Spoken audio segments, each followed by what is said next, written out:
उस दिन हम दोजख से पूछेंगे कि क्या तू भर गई? वो कहेगी कि कुछ और भी है। और बहिश्त परहेजगारों के करीब कर दी जाएगी कि उनसे मुतलक दूर न होगी।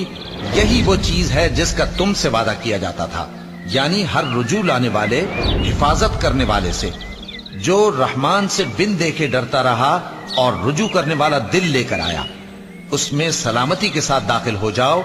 ये हमेशा रहने का दिन है, वहां जो चाहेंगे उनके लिए हाजिर होगा। और हमारे यहां और भी बहुत कुछ है, और हमने उनसे पहले कई उम्मतें हलाक कर डाली। वो लोग इनसे कुव्वत में कहीं बढ़कर थे। फिर वो शहरों में गश्त करने लगे, क्या कहीं भागने की जगह है? जो शख्स दिले आगाह रखता है या दिल से मुतवज्जे होकर सुनता है, उसके लिए इसमें नसीहत है। और हमने आसमानों और जमीन को और जो मखलूकात इनमें है सबको 6 दिन में बना दिया।